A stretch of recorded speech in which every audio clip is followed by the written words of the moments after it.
Hi, I'm Rick Crow, and this is Short Track Stories.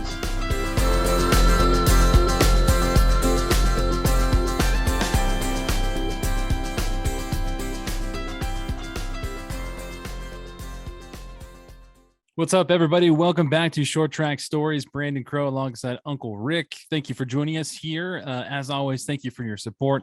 Thanks for tuning in and for watching, however, wherever you do. Uncle Rick, this is a pretty big episode. Ever since I've known you in this capacity as this podcast is going, this has been one of the guys you've been wanting to talk to. You call him the GOAT. Today's guest, Derek Thorn, ladies and gentlemen. And Uncle Rick, how'd this come to be? Well, a lot of work. So, hey, we have a sponsor this week for this episode. Oh, this is news to me. That's right. Reeves Complete Automotive. Reeves Automotive. Okay. Reeves Complete Automotive. 26821 Ruther Avenue in Santa Clarita, an LDS guy. He has the best automotive repair shop in Santa Clarita. If you're looking for honest, beautiful shop, somewhere you can take your Lamborghini or your Volkswagen, someone is going to treat you well, somebody is going to give you a good price, someone is going to tell you the way it is, go see Dave Reeves at Reeves Automotive in Santa Clarita. He is bringing this episode to the fans today. He is a sponsor of Derek Thorn's, and he has been helping me get the GOAT on our show. And it wasn't his race schedule that was holding him up. It's his two kids and their bedtimes compared to when we can do our podcast. So I think Dave, has been bugging him. And I told Dave, you get him on the show and you're the official sponsor for that week of, and so I really would like, our friends, you have a lot of friends in Santa Clarita. I have a lot of friends in Santa Clarita to go see Dave, but the GOAT. Yeah. And he delivered, hard guy to get a story out of because he's just so freaking humble. Mm-hmm. Right. Yeah. Yeah, you're talking about, all the years of experience and everything that you have seen, and you expressed to him that you feel like that he is the GOAT, and he was just like, oh, well, I'm not that good. And it's like, come on, man. But that's why people love him. And that's why he's in that spot. And it's a great episode. And we get a lot out of him. And I think for those fans who have heard his name and who have been around him and seen him race, I think you're gonna learn some things, and you're just gonna really enjoy this episode. So think about this, Brandon. He has 6 Spears SRL championships. That's more than anybody. 2 K&N championships. He's a 13-time champion in all the different divisions. The last stats that were posted were 345 starts, 109 wins, 235 top 5s, 300 top 10s, and 135 fast times, which means he was the fastest car when he got to the track. The guy's the GOAT. And you know what? If he doesn't take responsibility for that without Byron Campbell, and I agree, or his crew chief, Mike Keene, and it takes a team to win. So they're the GOAT team. Yeah, it was a great episode. And again, thank you so much for joining us. Thank you for tuning in. Please continue to like, subscribe, and to share the podcast. And again, thank you to Dave Reeves Automotive. But sit back, relax, and enjoy the Short Track Stories told to you by Derek Thorn.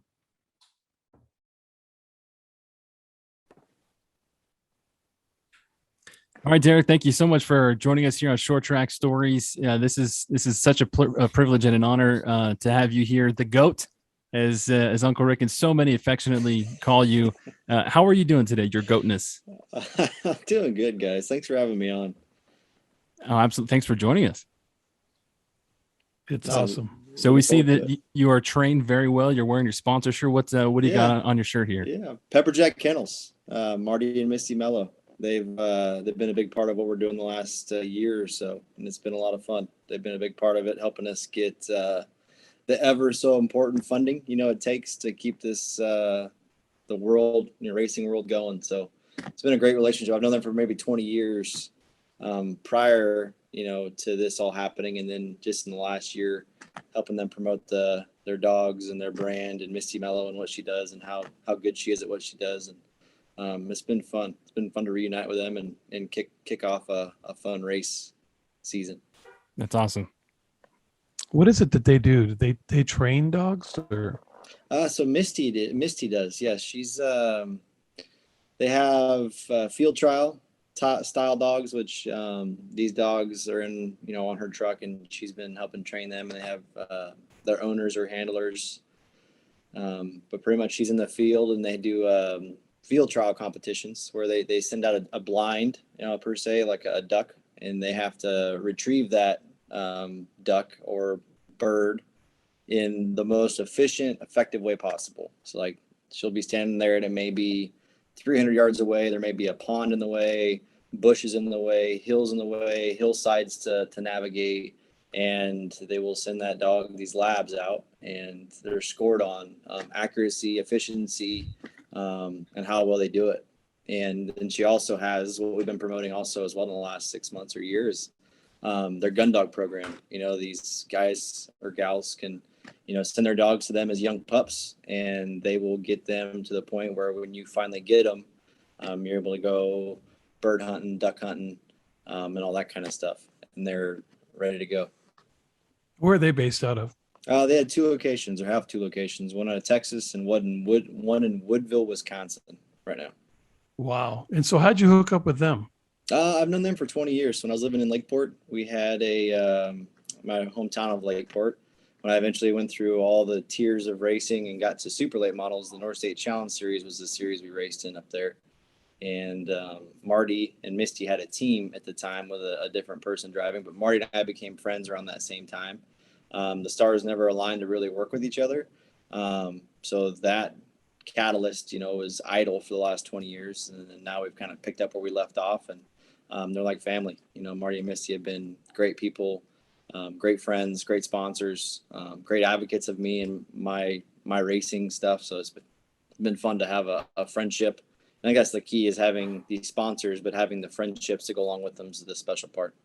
Agreed. And it's Awesome. always good when you can, when you have a dormant one that comes back around. So let's talk about growing up in Lakeport, not a very big place, but I do remember very distinctly, you're probably too young to know, but they used to have the Jim's Towing Fall Spectacular at Mesa Marin. I forget they called it the Jim's Towing. Anyway, it was the tour in West, and it actually included the trucks a couple of years or whatever, but they would get the street stock rules together, and they'd bring in cars from Saugus and Mesa and Orange Show all over the place. And the Lakeport cars were just gorgeous. But I remember going up there and racing and just getting my ass handed to me from those guys. I'm still bummed to this day that I didn't get to Bakersfield until probably 5 years after Mesa had been bulldozed. I'd never even saw a race at Mesa. I always heard great things about it, have heard great things about it. But unfortunately, I was just a little bit too late.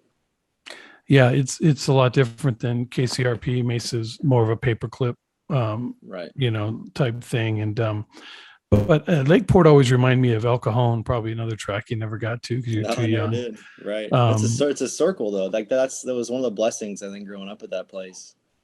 Is there's no straightaways. It's just it's a bowl, right? So you're between a quarter and 3/4 throttle, most of the time. Occasionally you'll get to full throttle, but it doesn't last long. And I think that was one of the things. It was a big learning curve. I grew up racing on the dirt track in the middle of it. It used to be like a 16th or 8th mile dirt track. We used to run like it's called the Mini World of Super Outlaws, which is the same as the QRC style karts, right? That like Larson and those guys grew up racing.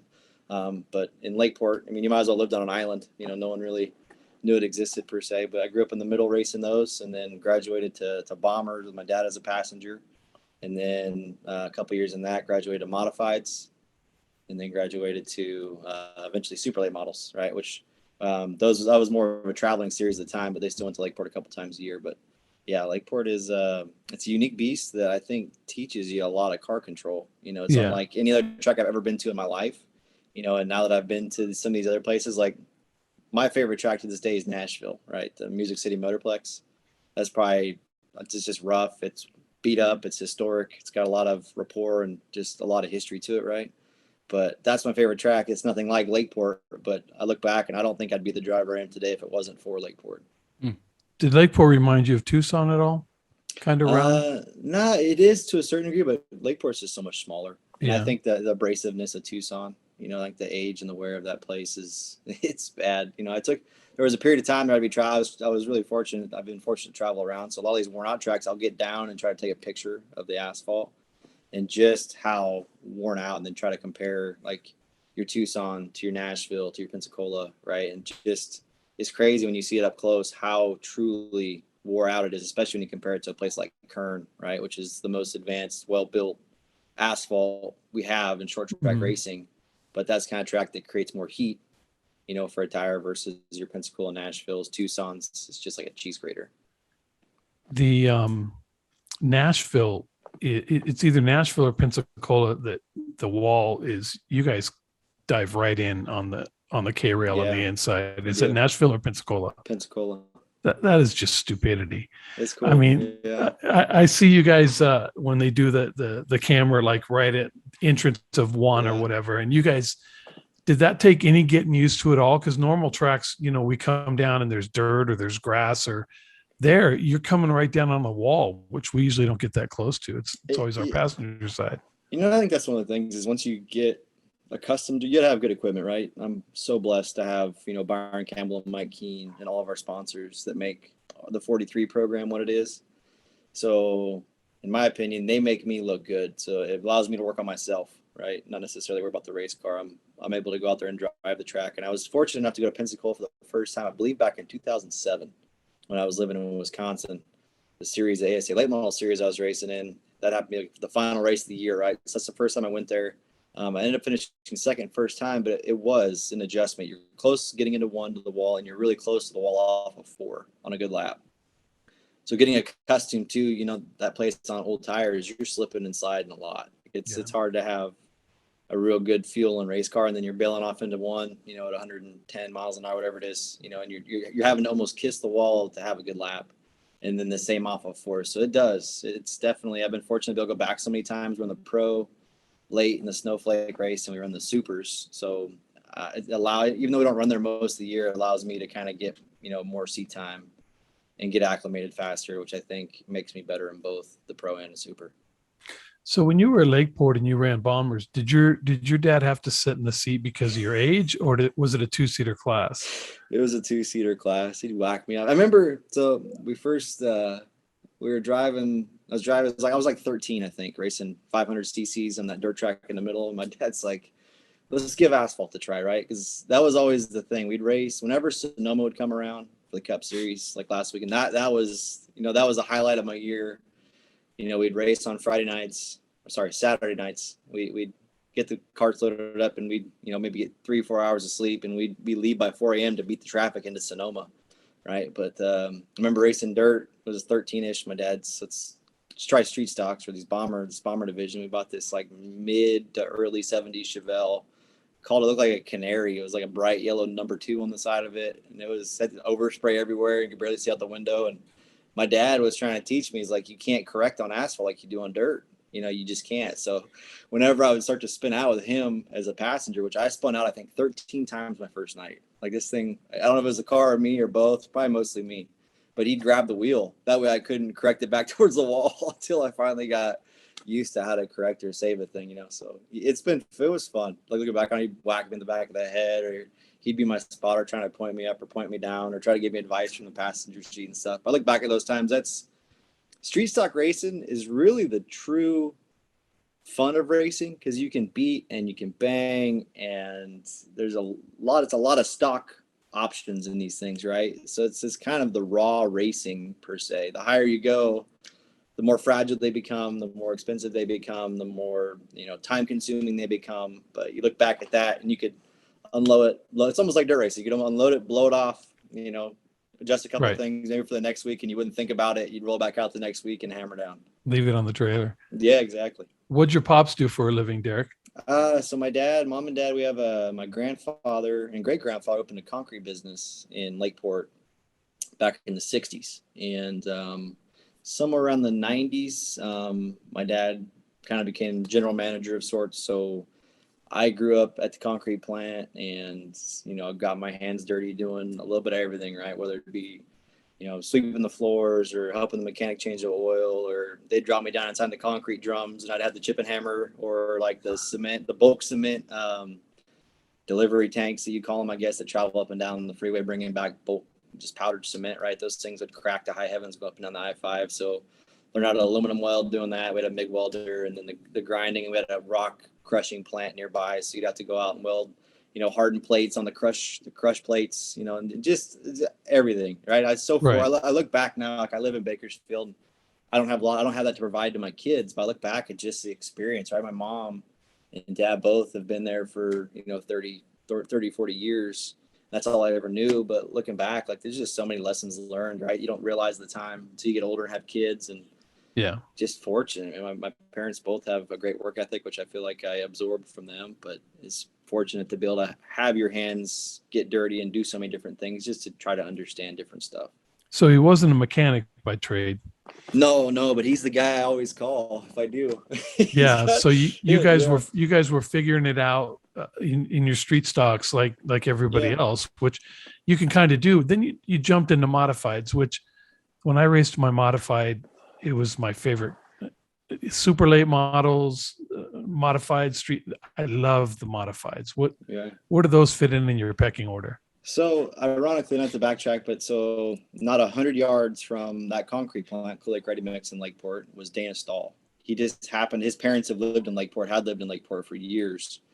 And he'd been around there in Vegas. He's been all over the place, but his shop happened to be just 100 yards from the concrete plant. So then I was going over there right about the time we got into street stocks. I started going over to Dana's and working for half days for $100 a week, right? And I don't know how many sheets of aluminum I went through or how many gray hairs I gave that guy, but Dana was so patient and like such a huge part of helping me grow as not necessarily both a driver, but just as a fabricator, trying to work on your own stuff or what it takes to make a race car fast, right? The work behind the scenes. And he was the guy. We raced street stocks first year, and then Dana helped us build one the next.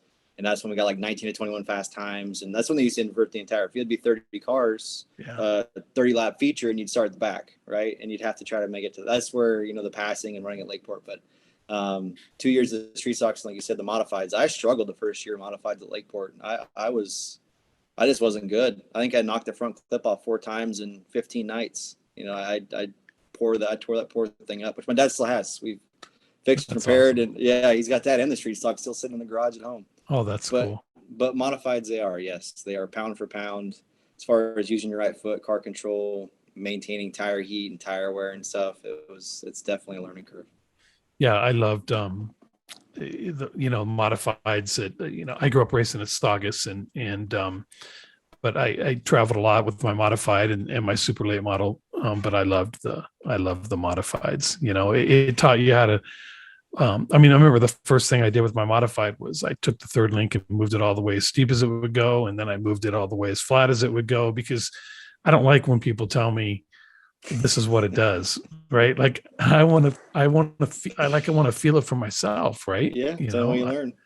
Yeah, and so you raced at Lakeport. What is that, about maybe a little bigger than a quarter mile, but it has some banking to it. Yeah. It's a little bit, yeah. I'd say quarter, and it's maybe 10 degrees, 8 to 10 degrees of banking. Why are the street stocks so pretty from that track? Or were they putting on new bodies to go down to Mesa because it was the end of the year?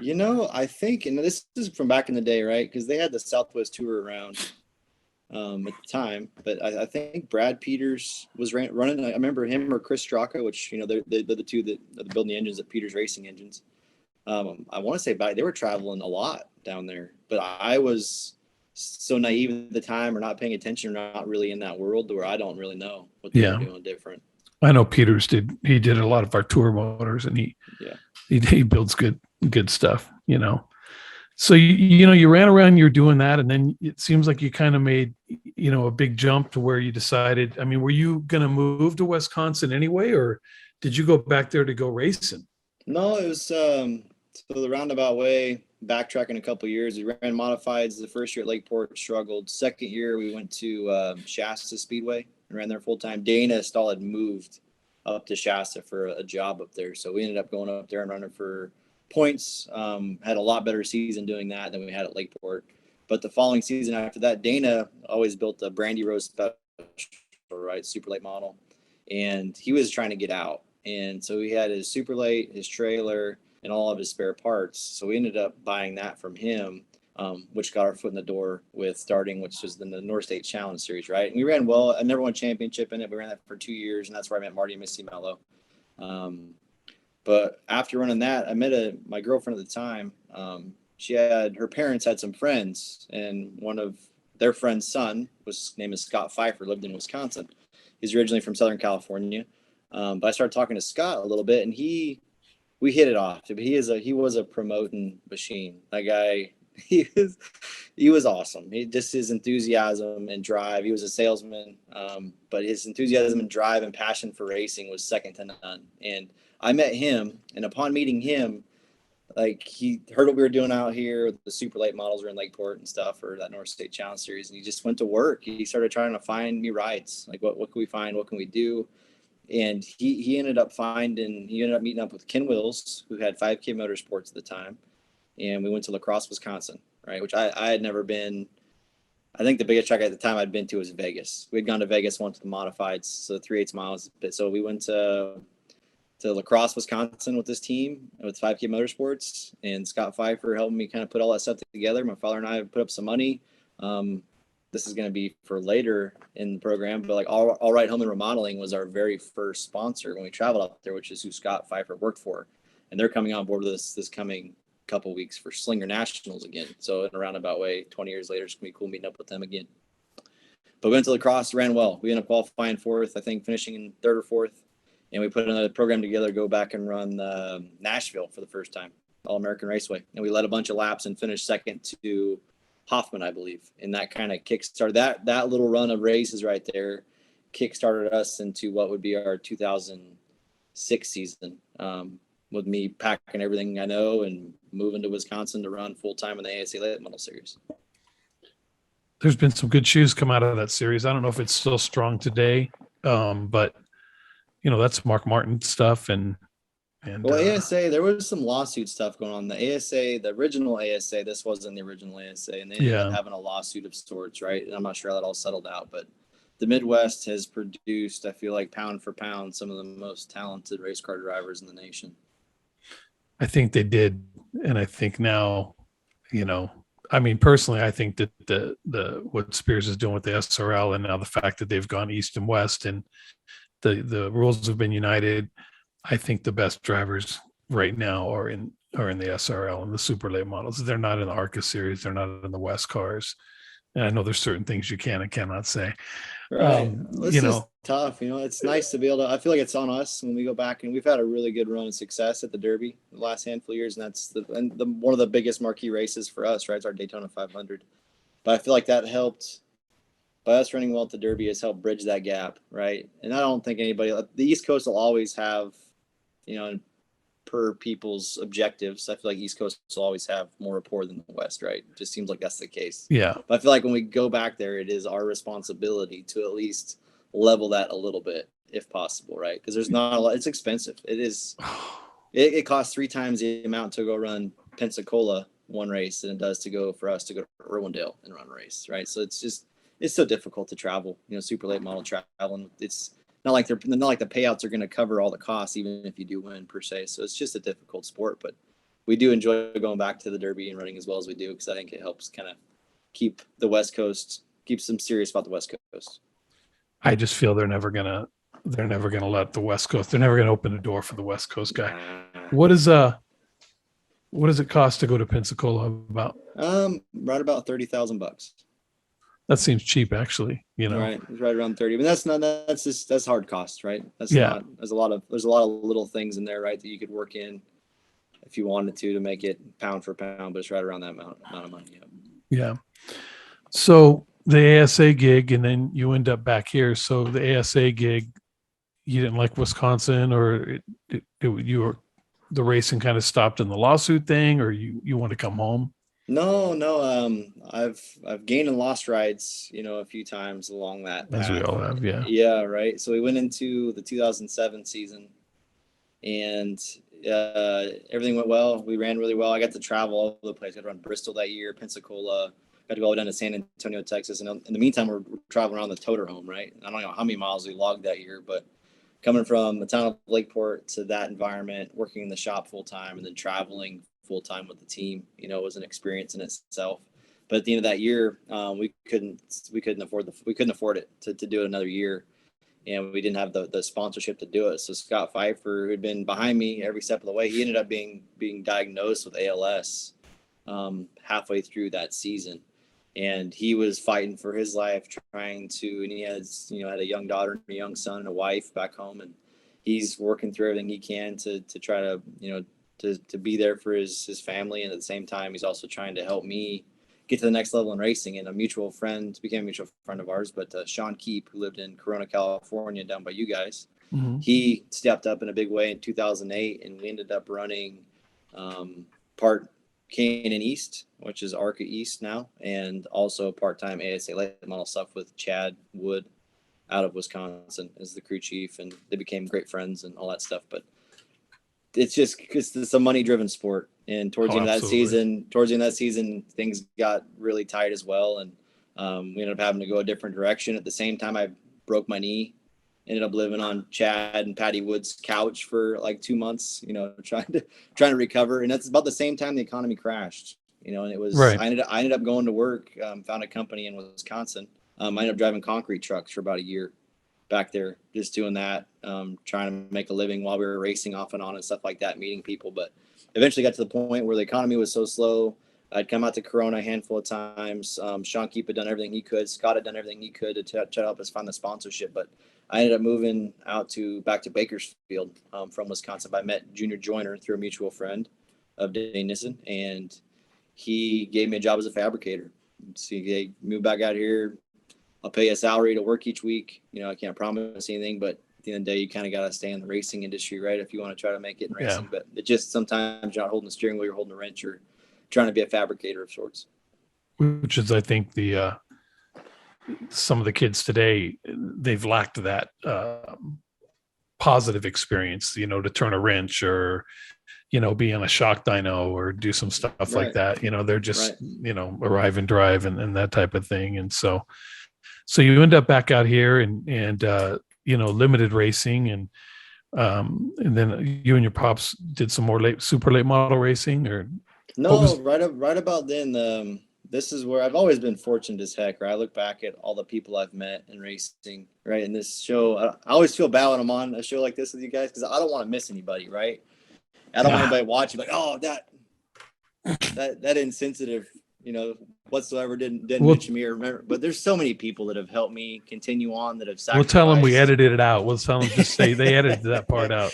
Right. But this is kind of where it gets, I wouldn't say complicated. This is where I get lucky, right? Because racing, if not for finances, it takes a person, right? A special person to believe in you enough to put you in their equipment.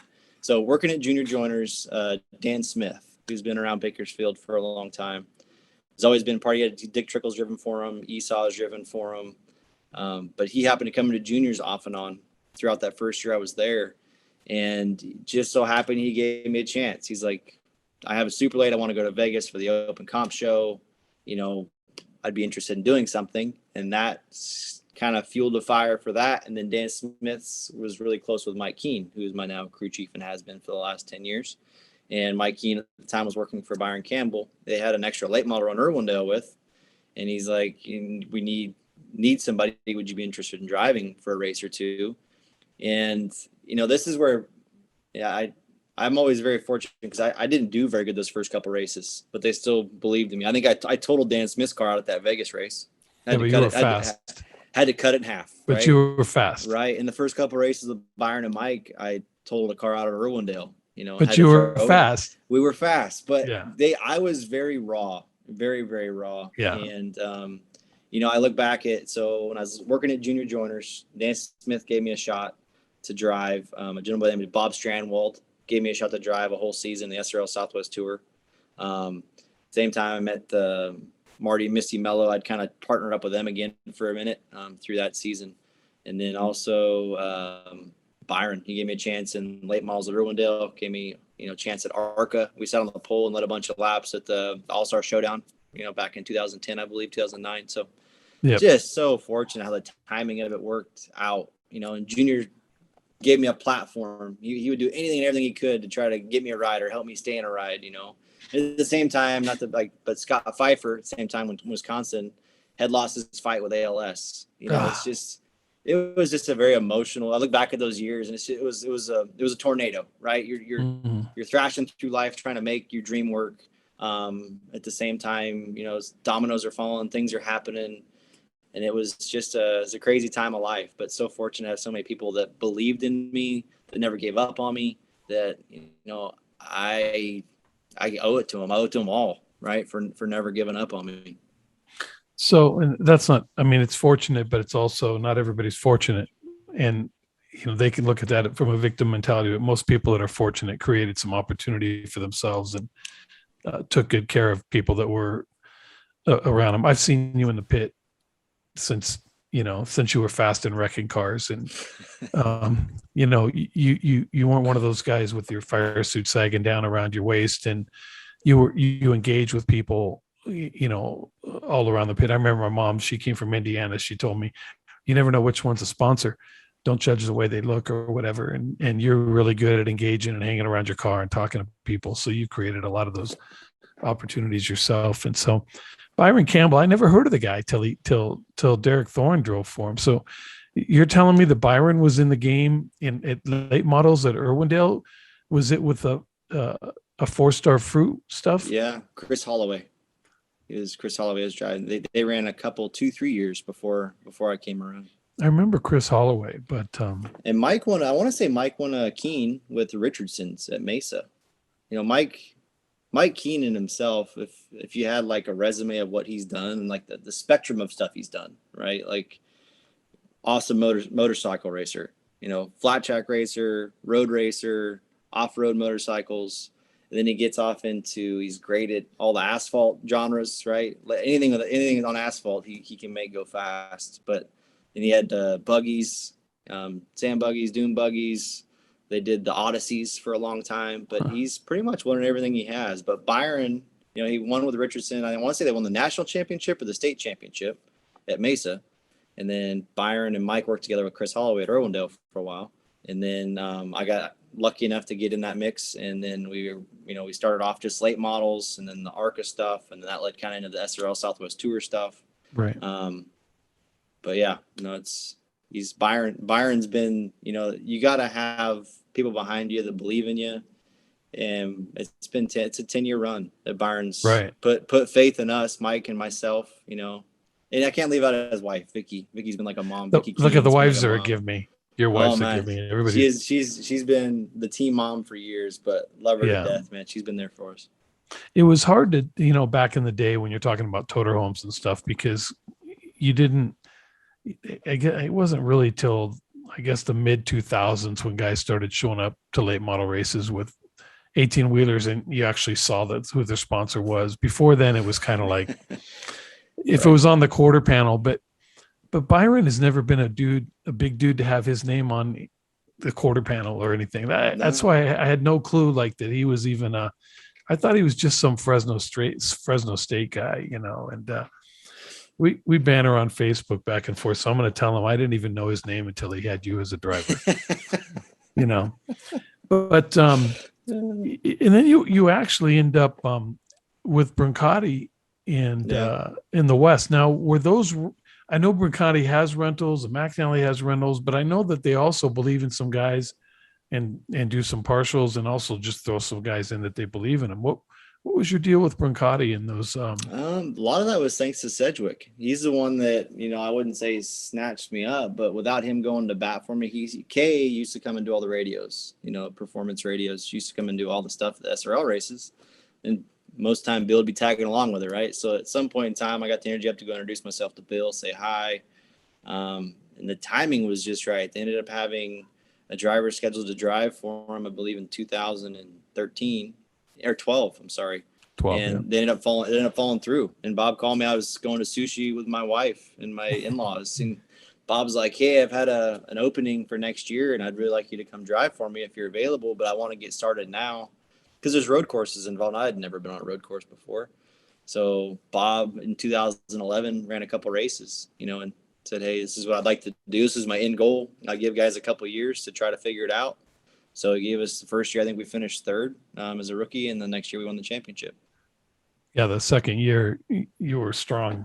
Right. But Bill was the driving force behind it. He was the guy that, went to bat for me. And, he was the one coming to the 2 races and gave me a shot. I think it's funny that, you're a young guy. So Bill was just Kay's husband, right? You probably had no clue that he ever raced a car or worked on a car. He's so quiet. Like in all the years, right? You're around some people, they just can't help but tell racing stories, right? Reminisce in the good old days. Bill is not that way. Like of all the years we've hung out, because I drove him nuts, man. I swear I drove him nuts. But, he's not one to brag or go back but he's won everything that guy has, but you wouldn't know it talking to him. He doesn't brag about it. Mike Keene's the same way. They've accomplished so much in racing, but you'd never know it. They don't really get him to open up, right? To start kind of having bring the stories out. Right. We got some good stories out of him on the podcast, but I knew who he was because of Saugus. But, I think what the craziest things about those guys back then is everybody we've talked to, the Insulos and the Sedgwicks and True Cheek and Duke Hohenschel, they were, Sedgwick was racing figure eights at Saugus, bought a Winston West car, and then went to Ontario. And then came back and won the figure eight championship at Saugus. And you think about like when you were in your street stock with your dad slapping you in the side of the head, right? Derek, did you have any desire to get a West car and go race at Fontana? And they all, that was their jump, Riverside in Ontario. Right. But we got Sedgwick in to talk a little bit, but pretty much everybody knows him as just Kay's husband because right. Kay used to work the gate at Saugus. I didn't know who Cedric was till he married Kay. Oh, you're Kay's, no, I raced too. Kay has to tell people that Bill raced, so you jumped in that. Now, speaking of road courses in Sonoma, like you freaking won at Sonoma your first time there. So how did that play out? Did you go to the Bondurant school or anything, or did you just go up there? And I did go the second year, maybe in the first year I went up there. They have an Audi school at Sonoma. It's the wrong track. They don't run the actual NASCAR. They run the carousel.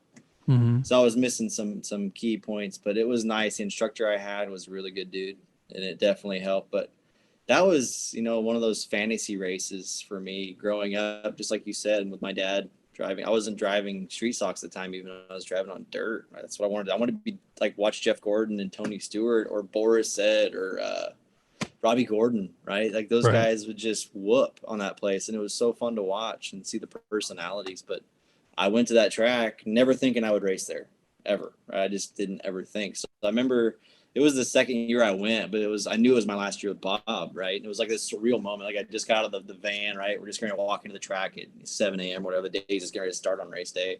But I remember looking at the track and it just brought back all these memories of my dad and going down there with my family. And, it's a surreal thing. 'Cause I'm not a road racer. I can get around, don't wheel hop, don't blow the engine up, don't miss the shift, right. don't wheel hop, all that kind of stuff. Don't go off course. But the day just worked out in our favor. Like Holmes blew up, Pursley had ignition problems, Haley and Self burnt their tires up, racing for the lead. And I was just right place, right time, and happened to manage the race, and things just kind of came together for us. Pursley's stuff never broke. Right. It didn't. It was like, it was some fluke ignition problem. We asked Sedgwick about, why he was better at the West than he was in a tour car. And he said, just because they're big, sloppy cars. And I agree. The West cars are if my kid was coming through the ranks, I probably wouldn't put him in a Menards car or a West car. I'd probably put him in tour cars, have him do some dirt, go to a tour car, and then throw him in a truck. I would skip Orca, but Cedric called them just big sloppy cars, and he said that he said he was a terrible driver. That's why he did so good in those cars, spoken. But Bruncati's done a lot. You look back at Bob and what he's done for the sport of racing and bringing in drivers that just have talent, no money. Yeah, there's just so few and far between anymore. So for him to still do what he's doing, to have the program he has, have the people he has. You know, it was great to get to know the guys at Sunrise Ford. And the opportunities he get, the one he gave me, but just great guy. You know, a lot of awesome guys. to see that. Exactly. But those are big. You got to figure a tour car is 2,900 pounds. Sorry, they're 2,800 pounds now with the driver in them. And a K&N car was like at the time was 3,200 pounds without the driver. You know, so you're almost 500 pounds more with the driver in that thing. And they're tall, and they're, you know, if we're 79 inches wide or 77 inch track width, those things are like 66, you know, so they're like almost 5 to 8 inches narrower. And then the wheelbase is another 5 inches less. It's almost like you're driving a limousine. Yeah, really. they roll. You know, that's 500 pounds heavier. And it's been that way since what we would call like the Pacific back in the Insolo days at Riverside. The Pacific Racing Series, the Camaros, the late models, the wedge bodies, they would go faster than the Cup cars on Riverside, and they'd go faster than the Cup cars, you know, in Ontario, right? From a weight standpoint. And then, you know, pull one of your modifieds out there in the middle of a West race after about 10 laps of those tires going away, and your modified drives around all of them on the outside, you know, exactly, with hands down, no worries, you know. But right. So then, you know, the tour in my in my book has always been, since the inception of the Southwest Tour, probably the most competitive. And you jumped in the middle of the tour. Your first championship in the tour, you broke up, I believe, Pettit's little run there.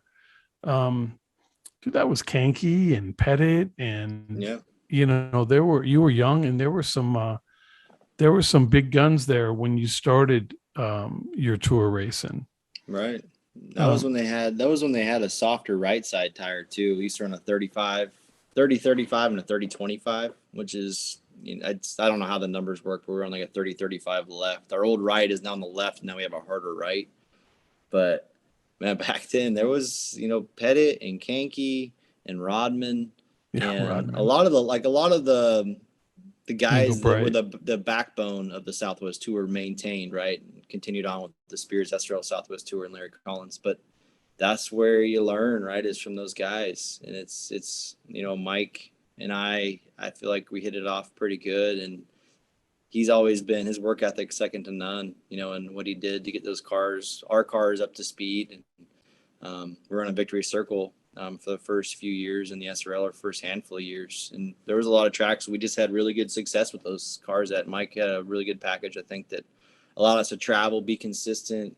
You know, the cars are always bulletproof. You know, we just made it work. And then it was up to me to kind of, you know, I guess, make myself better. But I had a couple years prior to Byron Campbell, you know, driving for Strandwald and Faray, you know, and I had made plenty of mistakes along the way. And, you know, I feel like that's the key to racing. You know, you got to get the opportunities, but you got to have an opportunity to kind of work the bugs out of yourself and become a better person, better driver, et cetera, et cetera. Yeah. Usually, you know, guys get those. I kind of even feel bad for some kids today because, you know, they jump to a late model at Irwindale or whatever, and they didn't have the opportunity to tear up a couple of street stocks and go to the junkyard and pick up some stuff. And so it's expensive to learn today. Yeah. And I remember you when you were young, but the key is that you were fast, and guys like fast, and dudes that are fast are going to tear up some equipment here and there. And then they just need, I remember my best buddy was really fast, used to tear up everything. And I didn't win as much as him in the beginning, but I never tore anything up. And when we got together and he crew chiefed me, then we started winning. Then I crew chiefed him and he started winning, because I just said, hey man, you're going to win. Just relax a little bit, right? Just settle down and let's just get through it. And Sedgwick said that he's never seen a guy that can manage tires the way you do. And I would agree with him 100%. Where did your other crew chief, there's a transition in these cars where, and I used to share a shop with Spangler the whole time he was going through the tour. He and I shared a shop, and I helped crew his car. And there was a time when our super late models went from like Saugus, where there wasn't really a shock package, and there wasn't really a spring package. There were Jackson cars. There was a setup. And then I wasn't around for a while. And then I go look, and there's shock indicators and all. And then I crewed for Ken Schrader in the truck race at Saugus. And he would just get out of the car and say, go get shock 8 and put it on the right rear, go get shock 4. And so you're a crew chief. Has he been in the game and just grown his knowledge the whole time and steadily increased that? Because you almost have to be an engineer now to get the shock packages, which are massively important, right? Oh, for sure. The whole package is important. I think, we went from Victory Circle, and there was a weird transition for a few years where we couldn't run our SRL cars wouldn't fit the rules package for the Derby, right? And we wanted to run the Derby, so we had to have Victory Circle cars for out here. Then we got Grand American race cars. We had a couple that they were running good at the time back at the Derby, so we had acquired a couple of those to take to the Derby with us. So we were running most of the year with a perimeter, and then we'd kick off to a straight rail. But there's a lot to being said on just consistency. Having two different chassis manufacturers, it's going to be hard to find the shock package on a Grand American's going to have a hard time maybe fitting. One, they won't fit because they're too short or too long, but two is finding just the right package, and Corey from Advanced was a big part of our stuff back in the day. Now we're using Furies. Furies are our go-to on everything, and they've been a big part of our success the last 5 years. Mike Keene and Jeff Foltz, I think have had a great relationship. They build a great car, a lot of great products, and Mike's just found the recipe, right, that makes them tick. And having the people like that build, you have a good base package to start with. And then once you find something that works, it's fine tuning it. You Right. just can't yard sale each time you come in, but once you find a package that works, but 100%, you can go out with a car with a left front shock and take it off, put something else on. You can go from a 10 out of 10 to a 5 out of 10, right? And lose 2/10. Like it just happens so fast. It's so Right. important. How long has it been since a tour made a tire change? Compound This or year. anything? This year. Did that throw you guys off at all? It hasn't. We've fluctuated around between 4 or 5 compounds between Nashville when we go back there and Pensacola when we go there. There was a point in time where we're running a different compound for Irwindale and Kern with the SRL and a different compound for short track. So now we're just the F50 that we have for the right side tire is a similar compound we run back east at one point in time. So the transition hasn't been bad. It's been better, and now the tire is actually holding up a lot better at Kern. The 3045, which we were on last year and the last 5 years prior to that, Kern and Irwindale we're cooking it. We were blistering tires almost each race there. So it's nice to have a tire that it's good tire for what we're doing now. Yeah, Kern is just ridiculously fast. It's hot. It's just heat. So if you take 1 inch, if you go to Pensacola and you take a 1 inch square, right, and you put under a microscope and you equate how much actual surface is actually contacting the tire, you go to Pensacola, it's probably 30 or 40%. But if you took a 1 inch square of Kern, it is so well done. I remember when they came in, they had a special chemist come in for a certain admixture for asphalt, that helped do Michigan International, and he helped do Kern, and it's so tightly compact. It's probably 85 or 90% asphalt the tire is making contact with, right? So it's just, instead of creating wear, you're just creating heat, Are you doing stuff like that? Are you like putting slides of asphalt under a microscope? And I mean, it wouldn't surprise me. I remember Dan Press a little bit before your time. But I remember with my super late model at Saugus, he rolled in his tour car back in the day. He was actually the last guy to win a tour championship with an open trailer. And they would get out and I saw him zap something on the ground and then do something else on the ground and then something in the air. And then they're writing notebooks down. And I said, Mr. Press, what are you doing? He goes, we track temp when we get here, air temp when we get here. And then we do track temp before the, heat race, right, and track. And I thought, wow. So I started doing it as a street stock, just because I was like, well, I can't, right, and so I could see you out there, chipping up some asphalt. Right. And I'm not that into it. It's just, that's a rough estimate, very rough. So and I know you work on your own cars, right? Is that your full-time job? It is. Yeah. We have right. Mike and I are in the shop together, and we have 9 cars we oversee currently. Byron doesn't have you picking grapes or anything. No. I haven't had time for that yet. Not saying I'm not saying I wouldn't if I had to. But you got to eat some, right? I haven't had to yet. Exactly. Yeah. Are you the kind of guy that gets out of the car and says, this is what I think we need to change? Or are you the kind of guy that goes, hey, it's 5 tight and your guy, you guys have been together so long, and he knows what that means to you, Right. and he makes the adjustment.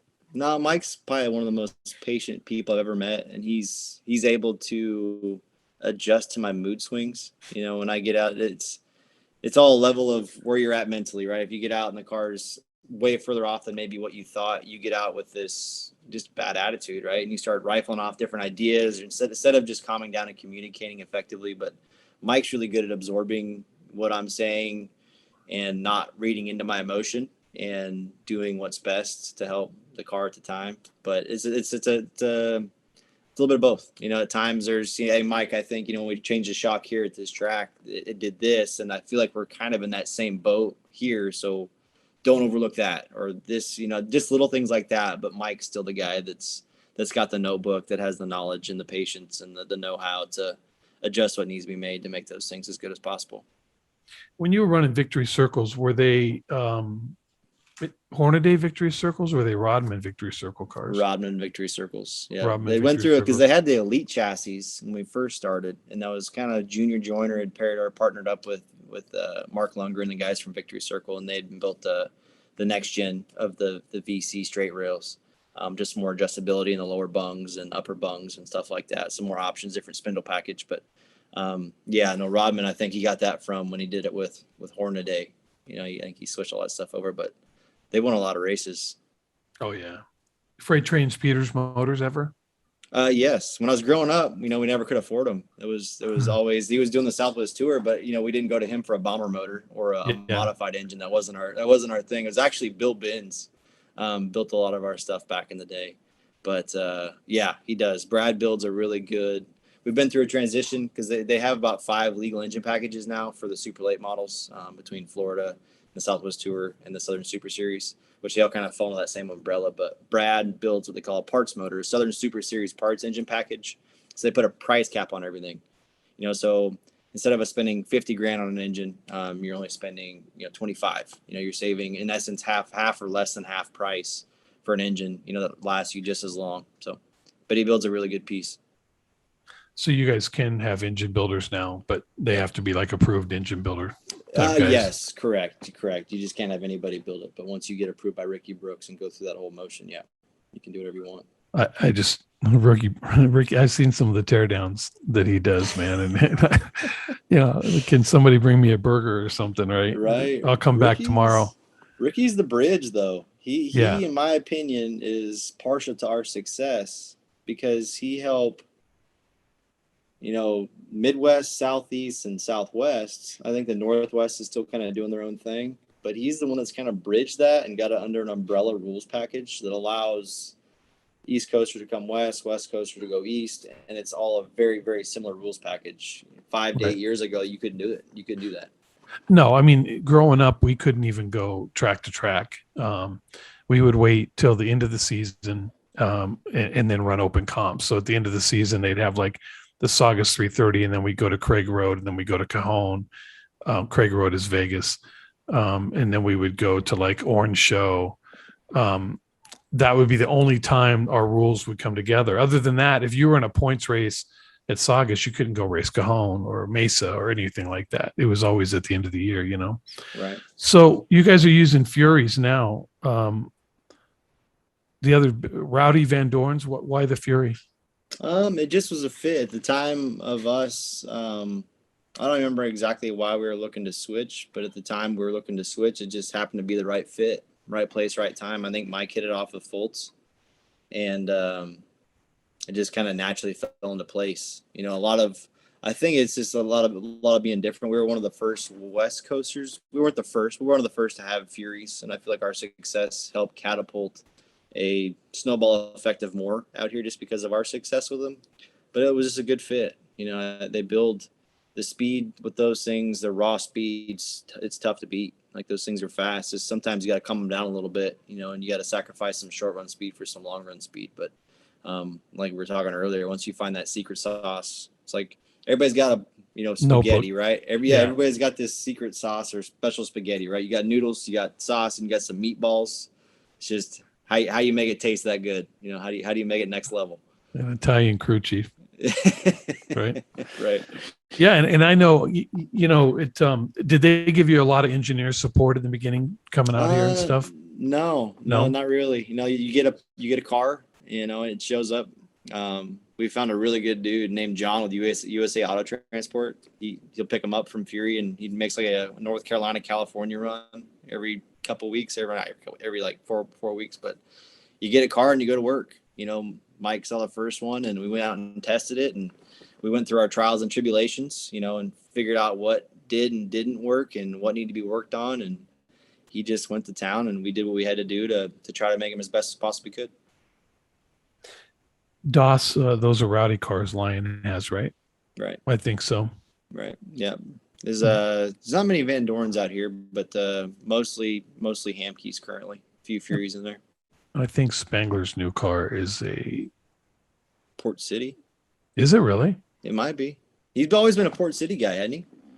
Yeah, I think they had a deal with Port City because they used to get stripped down chassis and back in the day. And then speaking of Spangler and Port City and stuff, what trophy did you get from homie when you won Vegas? What was your That was cool. Which one was it? Trophies. That was a slot machine, full blown. Oh, I was there that night. So you got the slot machine? Yeah, the kids still go. Actually, Hudson was at the shop earlier today helping me out, and he fires it up, starts dropping quarters in, starts pulling the lever. Oh, Yeah, I was there that night. Right. Homie and I go way back. Maybe even to the back of a police car. I don't know. Who knows? Real close. He used to sweep the floors at Spangler's shop and come around and hang out with us when, and we used to beat him up and like your dad did, slap him on the back of the head and say, knock it off. And love the guy now. He's been great for Spears in that Vegas race and his, $10,000 cash. But that would be awesome to get the slot machine. That had to be on your bucket list. Speaking of Homie, you look at guys like Homie that help keep the series going. You got Wayne Spears, right? With Spears that does what he has to do, but to have guys like Homie with the salted metals, to have John Moore, JM Environmental put up some of the money for the races. Joe Farre, my teammate Carlos Vieira with the 5150 brand.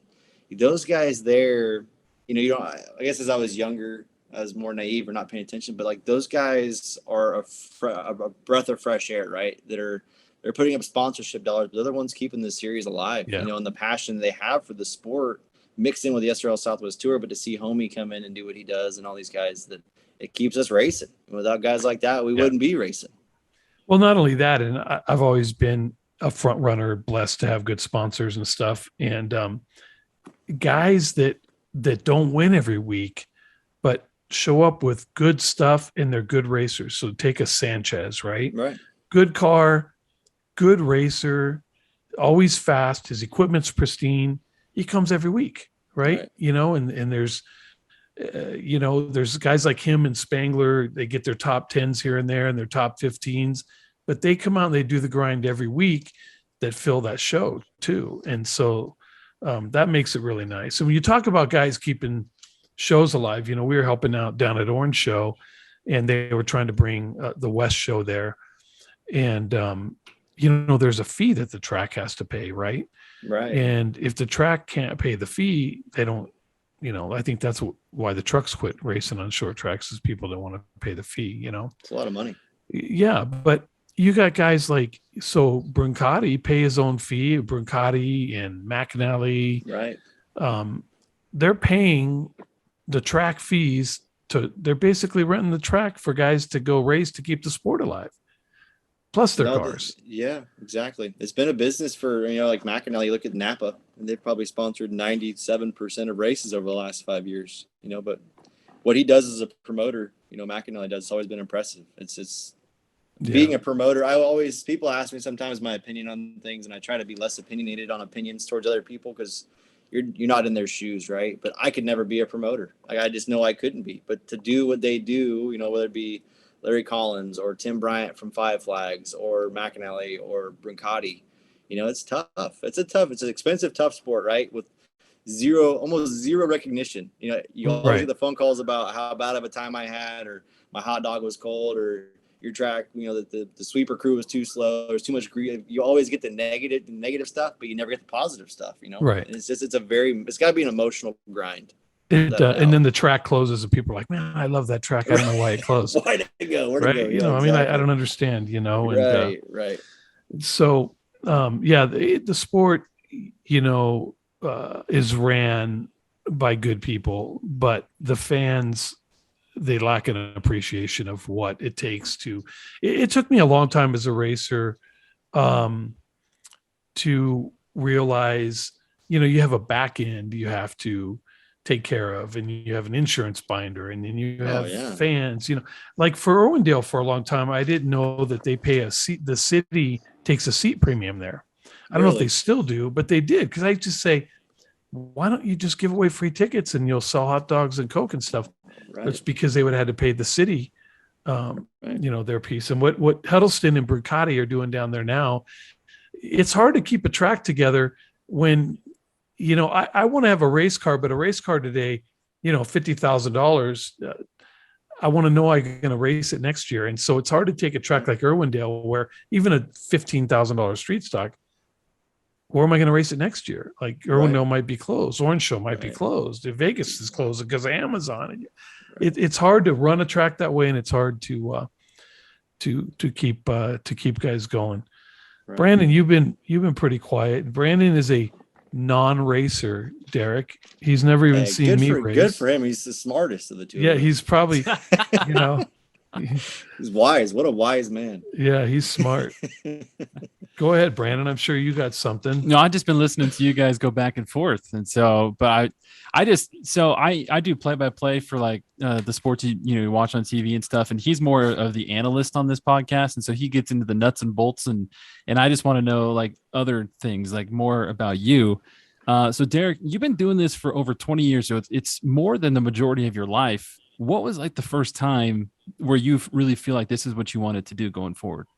I don't know if it ever actually was. You know, I still to this day, when I graduated high school, I never knew what I wanted to do. Right? Everybody's like, you got to go to college, you got to get a degree, you got to do that. I still to this day don't know what I want to do with life. It's just I am so thankful that racing, everybody's dream, young kids' dreams are, I want to be the next Jeff Gordon or Kyle Larson. Like that's everybody's dream, right? So, you know, as a kid, you're naive enough to want those aspirations, right? But as you get older, you get past your late teens, you know, and no one's calling you for a cup ride. You get past your mid-20s, doesn't matter the success you're having on track, no one's going to call you for a cup ride. It's a very cutthroat sport, and I didn't learn that till a little bit later in my career. But I got to the point now, it's like I just all went through a natural transition. I'm not racing cup, I'm not racing nationwide or trucks. But I tell these young kids, get good at working on them, get good at driver coaching, because you can stay in the industry and make money doing it. But now I got a wife and 2 kids, you know, and racing is still my job. But, you know, it's a very performance related industry. You know, the better you do, the more customers you get or the more money you can win. But it's a cutthroat sport. So I still to this day, I'm not like, you know, racing's all I'm doing. I try to be very humble about it, because at any point in time it could end. You just don't know when that might be, regardless of your success, on track success. But, you know, luckily I've been fortunate to have, you know, Carlos Vieira as a teammate. You know, we maintain and do his stuff in house. John Moore, we do his stuff in house. We've been helping on Jacob Gomes, and I've been fortunate to work with like Jaden Walbridge and Kyle Keller and Haley Lyles and guys and gals like that at Madera. So trying to stay busy off of the track outside the 43. But to answer your question in a long roundabout way, I don't know when that clicked. At some point in time, it became necessary to try to pay the bills, and that was the only thing I was doing. So I better try to get good at it. In your most, you know, your humble demeanor, not sure if you're going to answer this truthfully or not, but when did you first know to yourself, or when did it click with you, hey, I can do this better than other people? I don't think I am better than other people. I think I'm average or above average, but I think maybe what separates myself is I think I'm a little bit better maybe at feedback than some. Like I can get out of the car with confidence and say, hey, I think this, and this, right? Or this isn't quite right.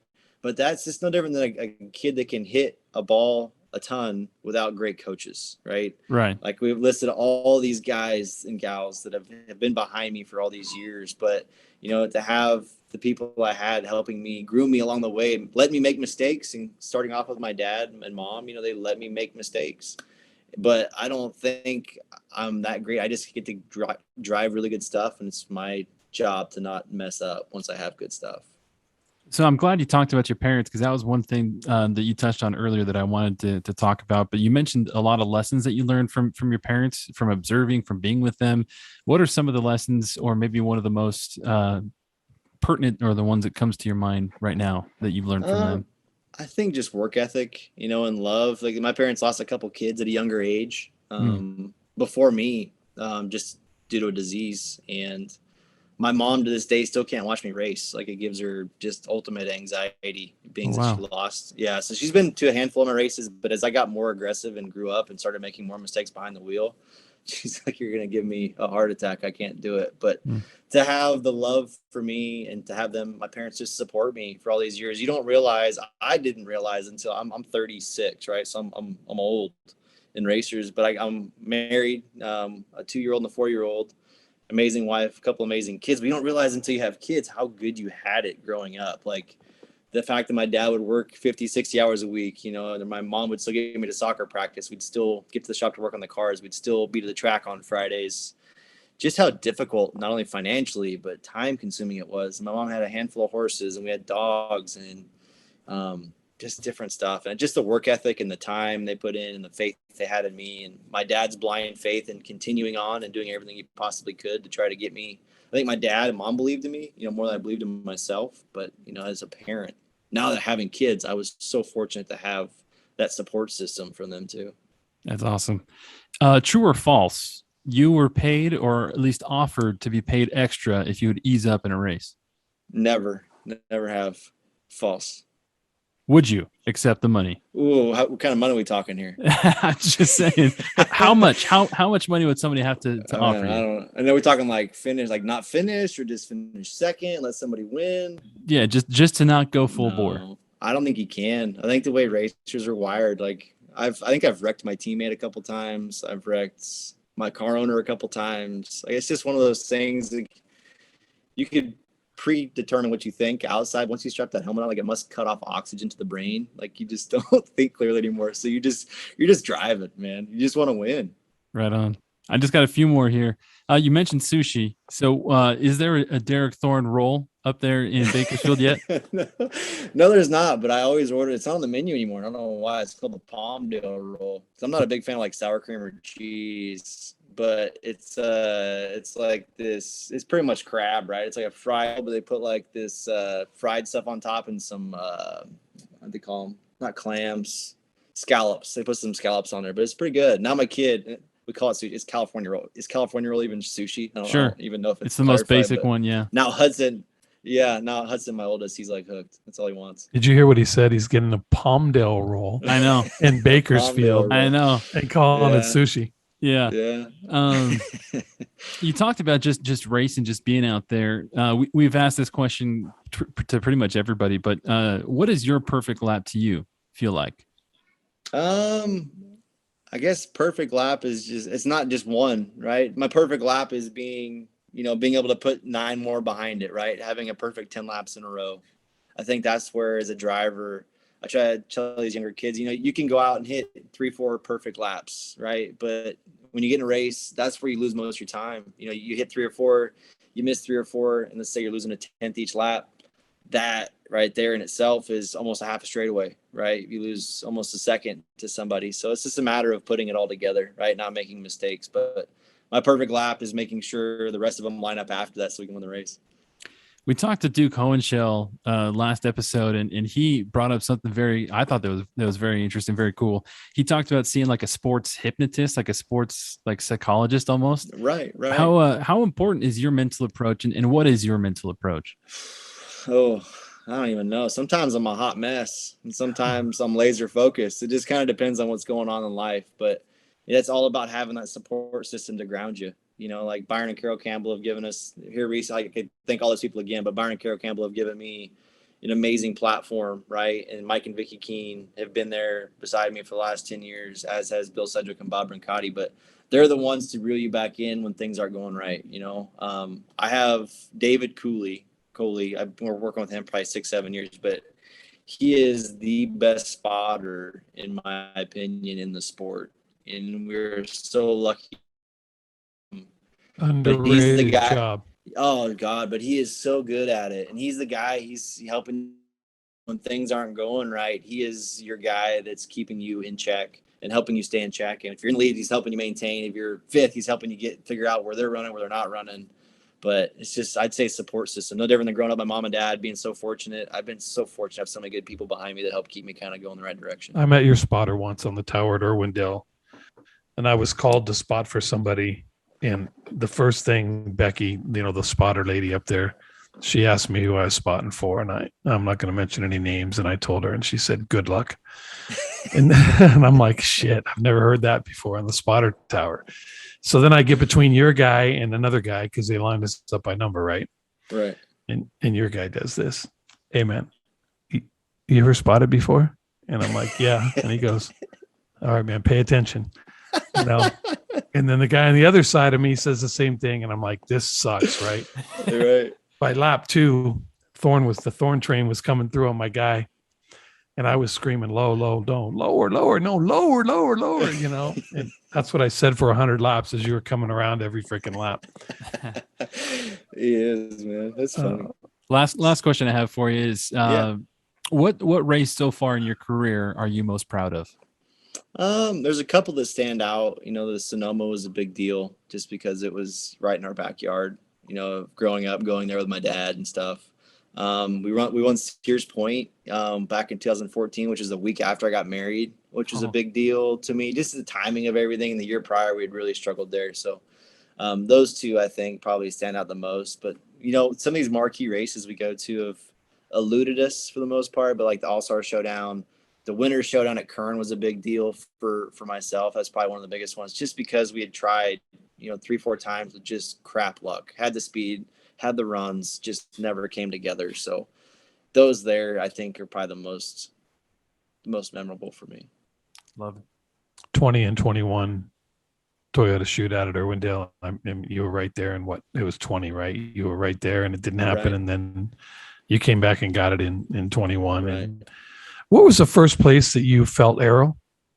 Ooh, that's not until recently that I really ever noticed it, or at least start paying attention to it. I've gotten better with it. But probably Kern, being at Kern, being it's in our backyard, that's one of those places you can be 2/10 faster than a guy and catch him, but getting around him is just a whole nother ball game. Right. So trying to figure that out, which is a mixture of tire heat, aero, and track position. But Right. getting those three to line up is tougher than it looks.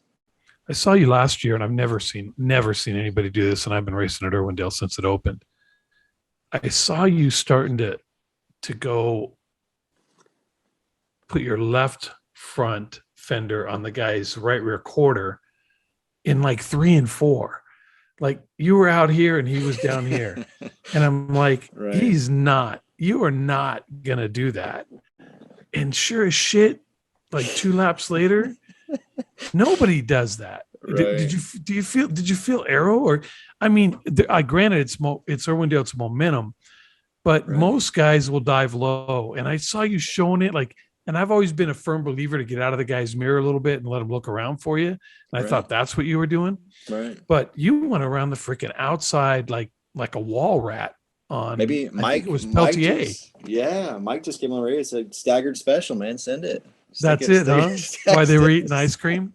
Send it up there. Cool. It's just cars, right? I beat a dead horse with them. I'm telling you, the equipment I drive, how good, Byron and Carroll and this team and the Fury stuff we're running, how good Mike has it working right now. Like for us to go to the Derby, right? 2 years in a row, 3rd consecutive poll against the best in the country. We led like 250 in 2021. Then we led 2020. And then we led 280 something in 2021. It's crazy how good things are right now for us right now. It's good. Yeah. Well, I'm going to tell you, I've been around a long time, Derek. I'm old. And, I mean, back into the 70s, guys, you are the GOAT. And you can say all you want. Listen, they all have crew chiefs. They all have good teams, right? All the guys. And Hornadays and the Insulos and all those guys. I have never seen a driver manage a race manage a race better than you. Well, I appreciate that. And you're a humble guy. You're a likable guy. I can't. Have you got no calls at all, and you just chose to not take them because they weren't that great?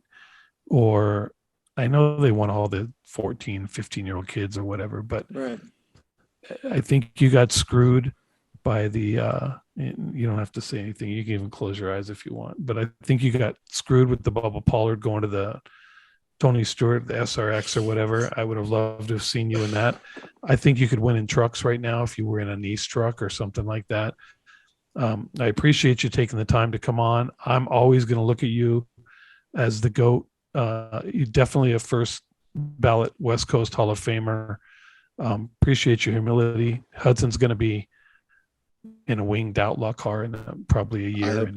I hope he hates racing. That's so far he's not a big fan of claustrophobic environments. Yeah, he likes quads, like he has a quad he'll ride, but so far I can't get him to strap into a car without him being a little bit freaked out. But We'll I go appreciate back to this open face helmets. right, but I appreciate that. I really do. Thank you guys for having me on. You know, I got to give a shout out to Dave Reeves. He probably hit me like 4 or 5 times trying to get us together for the show. So He did. He's trying to get You know. Third Kettle on. You know, it's interesting. I got a lot of guys helping. Hornadays was up at Sonoma. He's got Joe Ruttman lined up for us. Right. Another great. Hall of Famer, some good guys. And we just want stories to be told Right. of West Coast racers. right. And especially guys like you. And we appreciate your humility. I love watching you race. If there's ever anything we can do, don't hesitate to call our big, powerful show here. Right. Yes, thanks what you to, guys are doing. That's cool what you guys are doing. That's really cool to have that Yeah, and do what it's a you're good doing. time. You guys do a good job. I'm gonna have to get Byron on here pretty soon too. Yeah. So Yeah. cool. And Mike. Try to get Mike on there with him. Yes, Mike and Sedgwick together. Yeah. Appreciate you, Derek. Have a Hey, good night. And thank if you you, ever need guys. anything, reach out. Likewise. Thank you Take guys. care. Thanks, DT. Thank you guys.